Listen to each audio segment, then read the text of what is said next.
दुर्गा देवी कवच का पाठ हिंदी में प्रस्तुत है। इस पाठ से शरीर के समस्त अंगों की रक्षा होती है। यह पाठ महामारी से बचाव की शक्ति देता है। यह पाठ संपूर्ण आरोग्य का शुभ वरदान देता है। यह अत्यंत गोपनीय पाठ है, इसे पूरी पवित्रता से किया जाना चाहिए।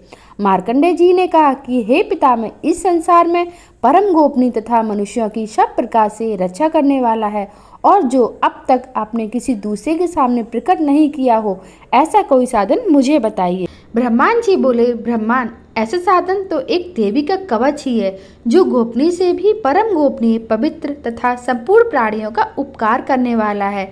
महामुनि, उसे श्रवण करो। देवी की 9 मूर्तियां हैं, जिन्हें नव दुर्गा कहते हैं। उनके अलग अलग नाम बताए जाते हैं। प्रथम नाम शैलपुत्री है, दूसरी मूर्ति का नाम ब्रह्मचारी है, तीसरा स्वरूप चंद्रघंटा के नाम से प्रसिद्ध है, चौथी मूर्ति को कुष्मांडा कहते हैं, पांचवी दुर्गा का नाम स्कंद माता है, देवी के छठे रूप को कात्यायनी कहते हैं, सातवां कालरात्रि और आठवां महागौरी के नाम से प्रसिद्ध है, नवी दुर्गा का नाम सिद्धदात्री है। ये सब नाम सर्वज्ञ महात्मा वेद भगवान के द्वारा ही प्रतिपादित हुए हैं। जो मनुष्य अग्नि में जल रहा हो, रणभूमि में शत्रुओं से घिर गया हो, विषम संकट में फंस गया हो तथा भय से आतुर होकर जो भगवती दुर्गा की शरण में प्राप्त हो, उनका कभी कोई अमंगल नहीं होता है। युद्ध के समय संकट में पड़ने पर उनके ऊपर कोई भी विपत्ति नहीं दिखाई देती। उन्हें शोक, दुख और भय की प्राप्ति नहीं होती। जिन्होंने भक्ति पूर्वक देवी का स्मरण किया है, उनका निश्चय ही अभ्युदय होता है। देवेश्वरी, जो तुम्हारा चिंतन करते हैं, उनकी तुम निसंदेह रक्षा करती हो। चामुंडा देवी प्रेत पर आरूढ़ होती है, बाराही भैंसे पर सवारी करती है, ऐन्द्री का वाहन ऐरावत हाथी है, वैष्णो देवी गरुड़ पर आसन जमाती है, माहेश्वरी वृषभ पर आरूढ़ होती है, कौमारी का वाहन मयूर है, भगवान विष्णु की प्रियतमा लक्ष्मी देवी कमल के आसन पर विराजमान है और हाथों में भी कमल धारण किए हुए हैं। वृषभ पर आरूढ़ ईश्वरी देवी ने श्वेत रूप धारण कर रखा है। ब्राह्मी देवी हंस पर बैठी हुई हैं और सब प्रकार के आभूषणों से सुशोभित हैं। इस प्रकार ये सभी माताएं सब प्रकार की योग शक्तियों से संपन्न हैं। इसके सिवा और बहुत सी देवियां हैं, जो अनेक प्रकार के आभूषणों की शोभा से युक्त तथा नाना प्रकार के रत्नों से सुशोभित हैं। ये संपूर्ण देवियां क्रोध में भरी हुई हैं और भक्तों की रक्षा के लिए रथ पर दिखाई देती हैं। ये शंख, चक्र, गदा, शक्ति, हल और मूसल, खेटक और तोमर, परशु और पास, कुंत और त्रिशूल एवं उत्तंग, सारंग, धनुष आदि अस्त्र अपने हाथों में धारण करती हैं। देवताओं के शरीर का नाश करना, भक्तों को अभयदान देना और देवताओं का कल्याण करना ही उनके शस्त्र का धारण उद्देश्य है। महान रौद्र रूप वाली, अत्यंत घोर पराक्रमण वाली, महान बल और महान उत्साह वाली देवी, तुम महान भय का नाश करने वाली हो, तुम्हें नमस्कार है। तुम्हारी ओर देखना भी कठिन है। शत्रुओं का भय बढ़ाने वाली जगदम्बिके, मेरी रक्षा करो। पूर्व दिशा में ऐन्द्री, मेरी रक्षा करो। अग्निकोण में अग्निशक्ति, दक्षिण दिशा में बाराही तथा नैतिक कोण में खड़ंगधारी, मेरी रक्षा करें। पश्चिम दिशा में बारूड़ी और वायव्य कोण में मृग पर सवारी करने वाली देवी, मेरी रक्षा करें। उत्तर दिशा में कुमारी और ईशान कोण में सूरधारी देवी रक्षा करें। ब्रह्माणी, तुम ऊपर की ओर से मेरी रक्षा करो। वैष्णो देवी, तुम नीचे की ओर से मेरी रक्षा करो। इसी प्रकार सबको अपना वाहन बनाने वाली चामुंडा देवी, 10 दिशाओं में मेरी रक्षा करो। आगे से जया देवी आगे से और विजया पीछे की ओर से मेरी रक्षा करें। वाम भाग में अजिता और दक्षिण भाग में अपराजिता देवी रक्षा करें।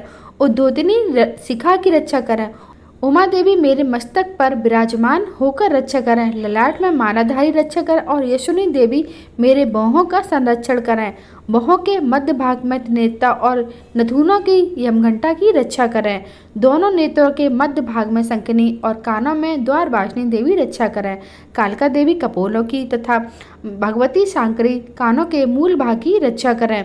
नासिका में सुगंधा और ऊपर के होंठ में चर्चिका देवी रक्षा करें।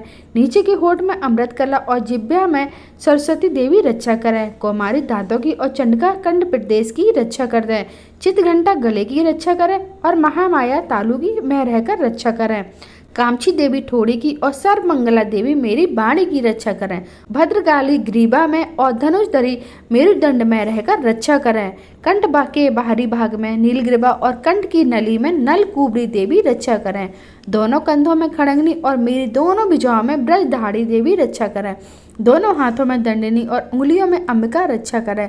शूलेश्वरी नखों की रक्षा करें और कुलेश्वरी देवी मेरे पेट की रक्षा करें। महादेवी दोनों स्तनों की और शोक विनाशिनी देवी मेरे मन की रक्षा करें। ललिता देवी हृदय में और शूलधारी देवी उदर में रहकर रक्षा करें। नाभि में कामनी और गुप्त भाग में ग्रहेश्वरी देवी रक्षा करें। पूतना और कामिनी लिंग की और महेश वाहिनी गुदा की में रहकर रक्षा करें। भगवती कटी भाग में और बिंदवासिनी देवी मेरे घुटनों की रक्षा करें। संपूर्ण कामनाओं को देने वाली महाबला दोनों पिंडलियों की रक्षा करें। सिंही दोनों घुटियों की और तेजस्वी दोनों चरणों के पृष्ठभाग की रक्षा करें। सी देवी पैरों की उंगलियों में और तलवासिनी पैरों में तलमों में रहकर रक्षा करें। अपनी दाढ़ों के कारण भयंकर दिखाई देने वाली दष्ट करौली देवी मेरे नखों की और उद्दकेश्वरी देवी मेरे केशों की रक्षा करें। रोमावलियों के छिद्रों में कोबेरी और त्वचा की बागेश्वरी देवी रक्षा करें। पार्वती देवी रक्त मज्जा बशा मांस हड्डी और मेद की रक्षा करें। आंतों की कालरात्रि और पित्त की मुक्तेश्वरी रक्षा करें।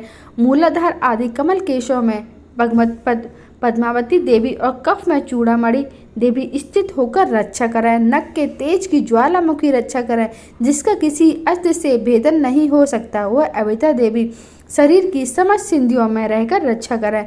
हे ब्रह्माणी, आप मेरे वीर की रक्षा करो। छत्तेश्वरी छाया की तथा धर्मधारी देवी मेरे अहंकार मन और बुद्धि की रक्षा करें। हाथ में वज्र धारण करने वाली वज्रहस्ता देवी मेरे प्राण की अपान की व्यान की उदान और समान वायु की रक्षा करें। कल्याण से शोभित होने वाली कल्याण शोभना देवी मेरे प्राण की रक्षा करें। रस रूप गंध शब्द और स्पर्श इन विषयों का अनुभव करते समय योगिनी देवी मेरी रक्षा करें तथा सतगुण रजोगुण और तमोगुण की रक्षा सदा नारायणी देवी करें। बाराही आयु की रक्षा करें। वैष्णो देवी धर्म की रक्षा करें तथा चक्री देवी यश कीर्ति लक्ष्मी धन एवं विद्या की रक्षा करें। हे इंद्राणी, आप मेरे गोत्र की रक्षा करें। चंडिके, तुम मेरे पशुओं की रक्षा करो। महालक्ष्मी, मेरे पुत्रों की रक्षा करो और भैरवी देवी मेरी पत्नी की रक्षा करें। मेरे पथ की सुपता तथा मार्ग की छेपकारी रक्षा करें। राजा के दरबार में महालक्ष्मी रक्षा करें तथा सब ओर से व्याप्त रहने वाली विजया देवी संपूर्ण भयों से मेरी रक्षा करें। हे देवी, जो भी स्थान इस कवच में कहने से रह गया हो, अतएव रक्षा से रहित वह सब तुम्हारे द्वारा सुरक्षित हो, क्योंकि तुम विजयशाली और पापनाशनी हो। यदि मनुष्य अपने शरीर का भला चाहे तो बिना कवच के एक पग भी ना जाए।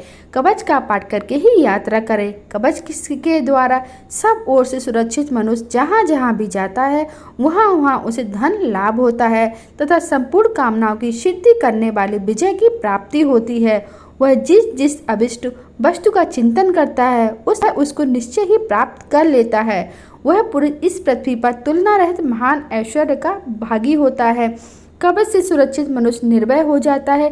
युद्ध में उसकी पराजय नहीं होती है तथा वह तीनों लोकों में पूजनीय होता है। देवी का यह कवच देवताओं के लिए भी दुर्लभ है। जो प्रतिदिन नियम पूर्वक तीनों संध्याओं के समय श्रद्धा के साथ इसका पाठ करता है, उसे देवी कला प्राप्त हो जाती है तथा वह तीनों लोकों में कहीं भी पराजित नहीं होता। इतना ही नहीं, वह अल्प मृत्यु से रहित 100 से अधिक वर्षों तक जीवित रहता है। मकरी, चेचक और कोढ़ आदि संपूर्ण व्याधियां उसकी नष्ट हो जाती हैं। कनेर, भांग, अफीम, धतूरे आदि का स्थावर विष, सांप, बिच्छू आदि काटने से चढ़ा हुआ जगम विष, अफीम और तेल के संयोग से आदि से बनने वाले कृत्रिम विष, ये सभी प्रकार के विष दूर हो जाते हैं और उनका कोई भी असर नहीं होता है। इस पृथ्वी पर मारण, मोहन आदि जितने भी अभिचारिक प्रयोग होते हैं तथा इस प्रकार के जितने भी मंत्र यंत्र होते हैं, वे सब इस कवच को हृदय में धारण कर लेने पर उस मनुष्य को देखते ही नष्ट हो जाते हैं। यही नहीं, पृथ्वी पर विचरने वाले ग्राम देवता, आकाशचारी देव विशेष, जल के संबंध से प्रकट होने वाले गण, उपदेश मात्र से सिद्ध होने वाले निम्न कोटि के देवता, अपने जन्म के साथ प्रकट होने वाले देवता, कुल देवता, माला, डाकनी, शाकनी, अंतरिक्ष में घूमने विचरने वाली अत्यंत बलवती भयानक डाकनियां, ग्रह, भूत, पिशाच, यश, गंधर्व, राक्षस, ब्रह्मराक्षस, बैताल, कुष्मांड और भैरव आदि अनिष्टकारक देवता भी हृदय में धारण कर रहने पर उस मनुष्य को देखते ही भाग जाते हैं। कवचधारी पुरुष को राजा के सम्मान वृद्धि प्राप्त होती है। यह कवच मनुष्य के तेज की वृद्धि करने वाला और उत्तम है। कवच का पाठ करने वाला पुरुष अपनी कीर्ति से विभूषित भूतल तर पर अपने सूरज के साथ साथ वृद्धि को प्राप्त होता है। जो पहले कवच का पाठ करके उसके बाद सप्तशती चंडी का पाठ करता है, उसकी तब जब तक वन पर्वत और कानों सहित यह पृथ्वी टिकी हुई है, तब तक यहाँ पुत्र पौत्र आदि संतान परंपरा बनी रहती है। फिर देह का अंत होने पर वह पुरुष भगवती महामाया के प्रसाद से उस नित्य परम पद को प्राप्त होता है, जो देवताओं के लिए भी दुर्लभ है। वह सुंदर दिव्य रूप धारण करता है और कल्याणमय शिव के साथ आनंद का भागी होता है। तो यहीं पर देवी कवच का पाठ संपूर्ण होता है। बोलो जय माता दी, प्रेम से बोलो जय माता दी।